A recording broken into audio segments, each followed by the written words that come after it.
සුබ දවසක් ඉන්න කියලා හැමෝටම ප්‍රාර්ථනා කරනවා. අදත් ඔයාලා එකතු වෙලා ඉන්නේ සුව රහස් YouTube නාලිකාවත් එක්ක. අද අපි කතා කරන්න බලාපොරොත්තු වෙන්නේ මස්පිඩු පෙල්ලීමේ වේදනාව නැත්තම් කෙන්න පෙල්ලීම ගැන. මස්පිඩු පෙල්ලීමේ වේදනාව නැත්තම් කෙන්න පෙල්ලීමේ වේදනාවත් එක්ක අපිට කරන කීන දේත් ඇත්තටම අමතක වෙනවා.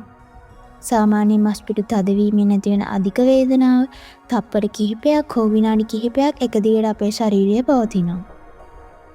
සමහර වෙලාවට කෙන්න පෙල්ලුනාම ඇතිවන වේදනාව ඉක්මනින් පහව යන්නේ නැහැ.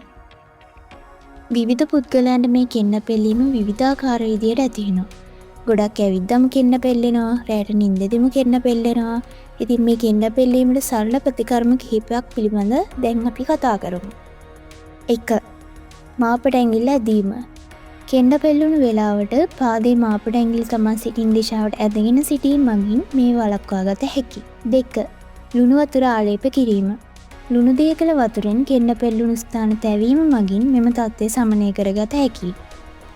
ඉතින් මෙවැනි සරල ප්‍රතිකර්ම කිරීම තුළින් මෙම තත්ත්වයට යම් සහනයක් ලබා ගැනීමට අපිට හැකියාව තියෙනවා. මස්පිඩු පෙරළන එකට විවිධ හේතු බලපාන්න පුළුවන්. දහඩිය පිටවීම, අධික ලෙඩ, රුධිරය ඇති ලවණ වර්ගවල වෙනස් වීම, විවිධ ඖෂධ වර්ග භාවිතය, වැරදි ඉරියව් වැනි නොයෙකුත් හේතු සාධක නිසා මෙම මස්පිඩු පෙල්ලීම සිදු වෙනවා. මස්පිඩු පෙල්ලීමේදී පාදය, බෙල්ල, උරහිස ආදී ප්‍රදේශවල මස්පිඩු පෙල්ලීම් සාමාන්‍යයෙන් සිදු වෙනවා. පූර්වෝපායන් විදියට විටමින් E සහිත ආහාර පාන ලබා ගැනීම, හොඳට වතුර පානය කිරීම වැනි ක්‍රියා තුළින් මස්පිඩු පෙල්ලීමේ තත්ත්වය පූර්වයේදීම බොහෝ සෙයින් වළක්වා ගන්න පුළුවන්. ඉතින් මේ වගේ වැදගත් කරුණු පිළිබඳ දැන ගැනීමට දිගටම අපිත් එක්ක එකතු වෙන්න සුව රහස් YouTube නාලිකාව දැන්ම subscribe කරන්න.